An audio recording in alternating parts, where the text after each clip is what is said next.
आज साथियों एक विशेष अपडेट जो है, खासकर हमारे जो साथी टेट पास नहीं है, या ये कह लीजिए जो हमारे साथी 2011 के पूर्व नियुक्त हैं। आज आंध्र सरकार का जो 23 अक्टूबर का एक वहाँ के स्कूली शिक्षा निदेशक का एक गाइडलाइन जो है, उसके हमारे कुछ यूट्यूबर साथी, हमारे कुछ जो अपने ही बीच के जो हमारे शिक्षक साथी हैं, सहयोगी हैं, जो टेट पास हैं, वो भी उसको खूब बढ़ा चढ़ा के वायरल कर रहे हैं कि अब तो टेट परीक्षा देना ही पड़ेगा, अब आपको भी बैठने का मौका मिल रहा है। बार बार हम लोग कह रहे थे कि हम लोग का मुद्दा ये नहीं है कि टेट परीक्षा से हम लोग भाग रहे हैं। बात यह है, अखंड जी बहुत बहुत धन्यवाद बस्ती से जुड़ने के लिए, क्योंकि ये पूरे देश की आवाज है, ये पूरे देश की मांग है। और आप सभी जानते हैं कि टेट प्रकरण पर जितनी गंभीरता से, जितनी मजबूती से, जितनी नजदीकी से, जितने तार्किक ढंग से हमारी टीम जुटी है। हम लोग AIPTF के राष्ट्रीय अध्यक्ष परमादरणीय वासवराव गुरकर जी और सचिव कमलाकांत त्रिपाठी जी और हमारे प्रांतीय अध्यक्ष माननीय विनय तिवारी जी और हमारे प्रांतीय महामंत्री आदरणीय उमाशंकर जी, हमारे प्रांतीय संयुक्त महामंत्री अमित जी और एक विधिक सेल के हमारे जो लीड कर रहे हैं संतोष बघेल जी, हम लोग लगातार इस विषय से कानूनी रूप से बहुत ही नजदीक से जुड़े हैं। ये जो फेसबुक पे लोग लिख दे रहे हैं, जिनको इस विषय का पूरा ज्ञान नहीं है। अब आते हैं आज जैसे आंध्र प्रदेश का, कि आंध्र प्रदेश के स्कूली शिक्षा निदेशक ने, महानिदेशक ने एक गाइडलाइन दिया। उनके यहाँ AP टेट यानी Andhra Pradesh teacher eligibility test कराने के लिए, और उस गाइडलाइन में उन्होंने एक कॉलम जोड़ दिया कि इन सर्विस टीचर, धन्यवाद धरधोई से सर्वेश जी, इन सर्विस टीचर, यहां तो सिर्फ नोटिफिकेशन, आप कि यहां तो सिर्फ इन्होंने नोटिफिकेशन में इन सर्विस वालों को बैठने की अनुमति दी। और त्रिपुरा में क्या हुआ? त्रिपुरा सरकार ने स्पष्ट 2011 से पूर्व नियुक्त शिक्षकों को लिए कहा था कि आपको टेट करेंगे तभी परमानेंट करेंगे।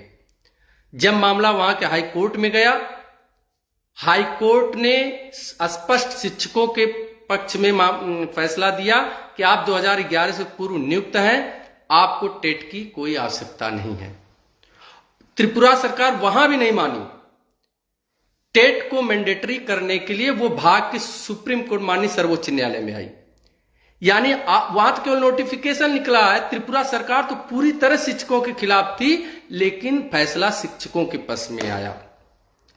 और इतना नहीं साथियों, क्योंकि कुछ हमने बताया कि ये जो लोग फेसबुक पे लिख रहे हैं, जो कटिंग पेपर की चलाते हैं, जो अपने व्यूअर बढ़ाने के लिए हमारे 25 लाख 30 लाख शिक्षकों की भावनाओं के साथ खेल रहे हैं, उनको वास्तविक विधिक ज्ञान है ही नहीं, क्या चीजें अपडेट हुई हैं।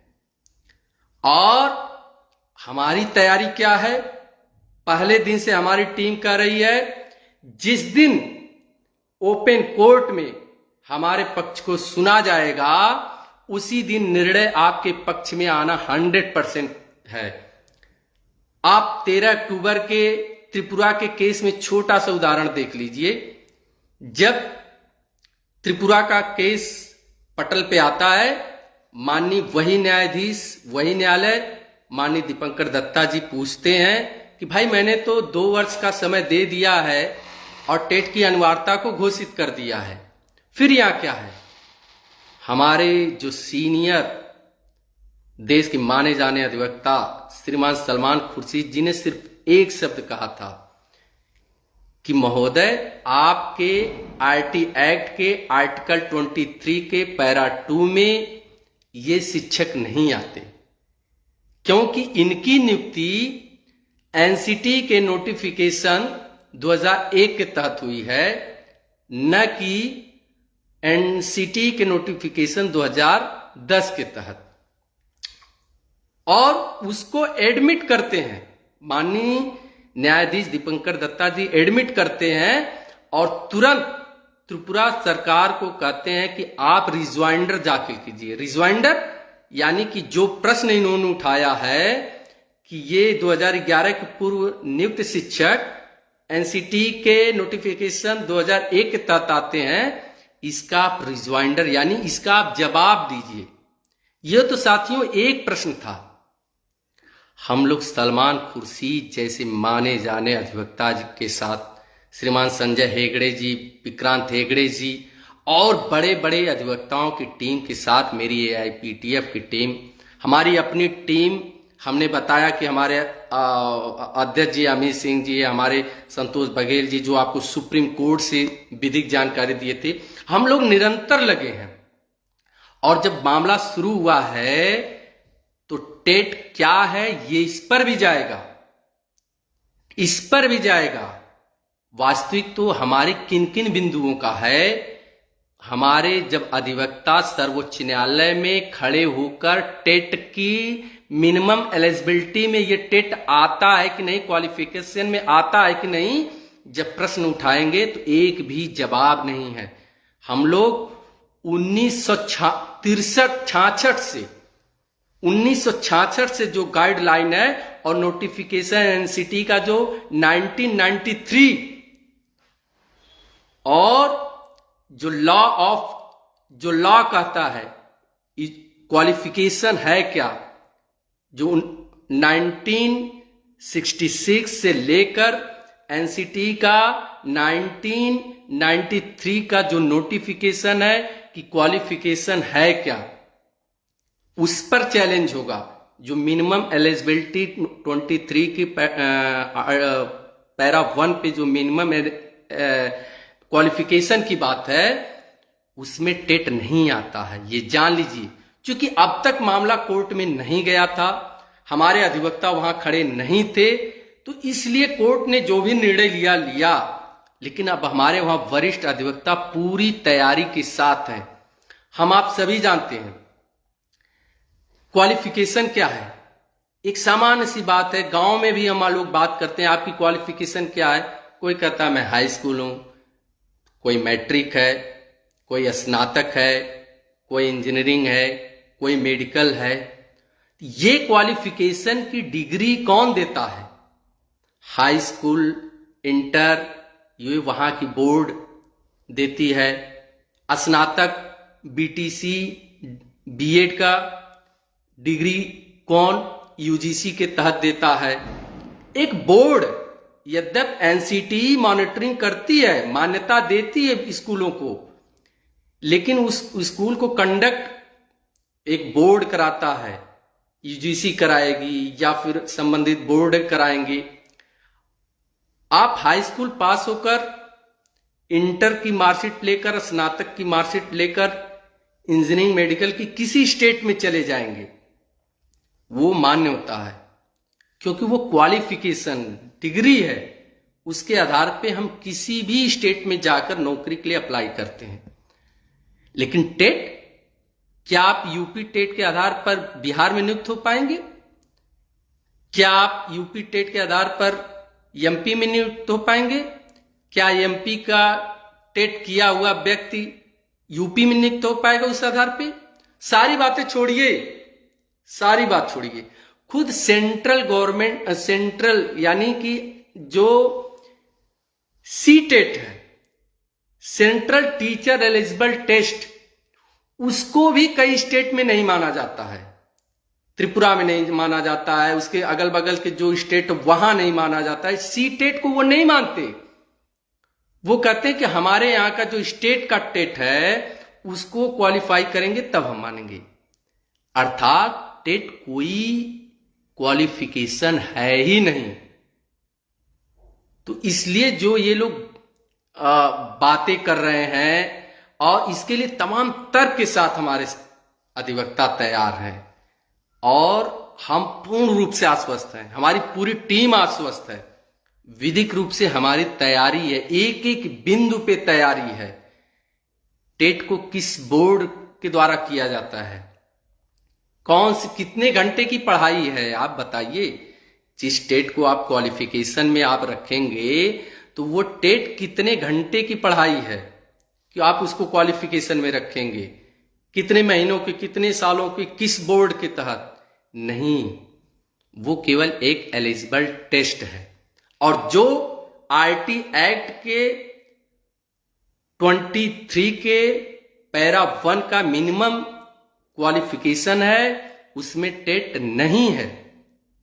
और जितने भी अमेंडमेंट हुए हैं, इवन हमारा जब 2017 का भी जो अमेंडमेंट है, उसमें भी पैरा 1 के मिनिमम क्वालिफिकेशन की बात है, टेट की बात नहीं है। ध्यान दीजिएगा कि जो 2017 का अमेंडमेंट है, उसमें भी पैरा 1 की मिनिमम एलिजिबिलिटी की बात है, क्वालिफिकेशन की बात है, टेट की शब्द नहीं लिखा है। ये तो माननीय न्यायाधीश जी ने अपने निर्णय में टेट को भी ला दिया है, अब उसको हमारे अधिवक्ता बात रखेंगे। तो इसलिए जितने भी आप साथी हैं, आप पूर्ण रूप से आश्वस्त रहिए, आपकी टीम लीड कर रही है। और जिस दिन ओपन कोर्ट में सुनवाई होगा, उस दिन दूध का दूध, पानी का पानी हो जाएगा। जब हम नियुक्त हुए थे, आंध्र प्रदेश का जो आज का विषय है, आप लोग कतई इस पे दिग्भ्रमित न हो। कुछ लोग हैं, मैं बड़े जिम्मेदारी से कह रहा हूं, फिर कह रहा हूं, कुछ लोग हैं जो हमारे आपके साथ हैं, 2011 के पास शिक्षक साथी हैं, उनसे भी एक निवेदन है, आप सरकार के बहकावे में, इनके छल में मत आइए, परिवार की एकजुटता बनाकर रहिए। आप अपने सीनियरों के साथ कंधे से कंधा मिलाकर चलिए, जीत हमारी सुनिश्चित है। ये सिर्फ एक मुद्दा नहीं है, हमारे आपके अस्तित्व को समाप्त करने के लिए बार बार सरकारें षड्यंत्र करती रहेंगी। अगर हम आप बटेंगे तो कटेंगे, इसलिए आप लोग निश्चिंत रहिए। और साथ ही एक बात और साथियों, लोकतंत्र में सबसे बड़ी ताकत संख्या होती है। आपको, हमको अपनी संख्या बल को दिखाना है। हमने अपनी आवाज को केंद्र में बैठी सरकार को पहुंचाने के लिए हमको एकजुट होकर पूरी ताकत के साथ आंदोलन पर भी ध्यान देना होगा। हम दोनों मोर्चों पर लड़ रहे हैं, हमारी टीम दोनों मोर्चों पर लड़ रही है। जहां एक तरफ न्यायालय, माननीय सर्वोच्च न्यायालय में हमारी पूरी टीम वरिष्ठ अधिवक्ताओं का, जिनका कई और अधिवक्ताओं से हमारी टीम ने बात किया है, हम नाम नहीं ले रहे हैं, रिव्यू से लेकर पिटीशन में मजबूती के साथ हम पूरी तैयारी से हैं। वहीं विधायी रास्ते के लिए, यानी सदन में देश के लाखों लाख शिक्षकों का, आप सोचिए 25 से 30 लाख शिक्षक केवल सरकारी शिक्षक हैं। अगर प्राइवेट शिक्षक को भी जोड़ लिया जाए, प्राइवेट स्कूलों के, तो वे 1 करोड़ के लगभग पहुंच जाते हैं। और अगर 10-10 लोग एक एक परिवार से जोड़ लिए जाए तो 10 करोड़ परिवार प्रभावित हो रहा है। हम आप शिक्षक हैं, हमारा आपका दायित्व है आगे बढ़कर अपने अधिकारों की रक्षा करना। आने वाला समय ये कहेगा कि जब शिक्षक अपने अधिकार की रक्षा के लिए खड़ा नहीं हुआ, आवाज नहीं उठाया, तो फिर वो समाज को, देश को दिशा क्या देगा। तो इसलिए मैं इस वीडियो लाइव से सिर्फ इतना आया हूं, एक भी शिक्षक साथी आप हताश निराश मत होना। और उन लोगों की जो वो वीडियो जो फेसबुक बनाए पे चला रहे हैं, यूट्यूब चला रहे हैं, या तो वो टीचर नहीं है, बहुत सही स्पष्ट कर रहा हूं, या तो वो टीचर नहीं है, या फिर वो टेट से, इस प्रभावित टेट के पीड़ित शिक्षक साथी नहीं है। वो जो अपने व्यू बढ़ाने के लिए, लाइक बढ़ाने के लिए, कमेंट्स बढ़ाने के लिए इन लाखों लाख शिक्षकों और करोड़ों उनके परिवारों के भावनाओं से खेल रहे हैं, वो खेलना बंद कर दे। आप लोग उनके चैनलों को देखना बंद कर दीजिए। आप सकारात्मक रहिए और इतनी ऊर्जा रखिए, इतना विश्वास रखिए। जरूरत पड़ी दिल्ली की धरती से पूरे देश का 25 लाख शिक्षक सिर्फ एक एक साथी को अपने साथ लाएगा, अपने परिवार का एक एक सदस्य। अगर जिस दिन हम 25 लाख एक एक लाए, 50 लाख दिल्ली के धरती पर बैठेंगे। और जब तक इस काले कानून को सरकार संशोधित नहीं करती है, तब तक हम दिल्ली की धरती को छोड़ेंगे नहीं। इसलिए जो इस मुगालते में है कि आंध्रा का आ गया, आपको टेट देना होगा, भैया टेट नहीं, ये अस्तित्व की लड़ाई है। और कोई भी शिक्षक एक कदम पीछे नहीं हटेंगे हम लोग। जो भी लड़ना होगा, जो भारत के इतिहास का शिक्षक आंदोलन का सबसे बड़ा आंदोलन होगा, और इस शिक्षकों के अस्तित्व का समय है। हम सभी जानते हैं इस लाइव आने का मतलब सिर्फ एक है, आप कतई भी हरास मत होइए। हमारा AIPTF टीम, हमारी पूरी लीगल टीम पूरी मजबूती के साथ लगे हैं। और अंत में फिर कहेंगे, साथियों आप तैयार रहिएगा। जिस दिन आह्वान हुआ, आप लोग अपने साथ सिर्फ एक एक अपने परिवार के सदस्य या अपने सहयोगों के लेकर आइएगा। 25 लाख शिक्षक साथी अगर एक एक लाए तो 50 लाख। और तब तक हम दिल्ली को नहीं छोड़ेंगे जब तक ये काले कानून को केंद्र सरकार संशोधित नहीं कर देती है। ये कोई आम बात नहीं है। 20 साल 25 साल से शिक्षक पढ़ा रहा है और आप आके चोरी से एक अमेंडमेंट करके कद निकल जाएंगे, जो गैर कानूनी है, अन्यायपूर्ण है, ये अत्याचार है। इसको कतई हम बर्दाश्त नहीं करेंगे। सिर्फ आप लोगों के बीच इस वीडियो के माध्यम से इसलिए आए, बार बार हम बता रहे हैं कि हमारी लीगल टीम ही जानती है कि वास्तव में हम कहां तक पहुंचे हैं। इन बातों के साथ मैं इस लाइव को समाप्त करना चाहूंगा कि जिस दिन ओपन कोर्ट में बहस होगी, बार बार कह रहे हैं, पहले दिन से हमारी टीम हम लोग कह रहे हैं कि जिस दिन ओपन कोर्ट में बहस होगी, हमारे तर्कों का एक एक तर्क का जवाब किसी भी इस कोर्ट के जितने लोगों ने बंद कमरे में न्याय दिया है, किसी के पास नहीं होगा। और फैसला हमारे पक्ष में आना सुनिश्चित है। आंदोलन के लिए इसलिए कर रहे हैं साथियों कि लोकतंत्र में समय समय पे अपनी ताकत को दिखाना भी बहुत जरूरी है। और ये समय है, आप सभी एकजुट रहिए। हम लोग इसी तरह, इसी ऊर्जा से, इसी उत्साह से, इसी उल्लास के साथ लड़ेंगे और जीतेंगे। जय शिक्षक, जय भारत। आप सभी का लाइव जुड़ने के लिए बहुत बहुत धन्यवाद। पुनः आप हताश मत होइए, निराश मत होइए, संयमित रहिए, संगठित रहिए, एकजुट रहिए और लड़ेंगे, जीतेंगे। इस नारे के साथ आगे बढ़ते रहिए। बहुत बहुत धन्यवाद।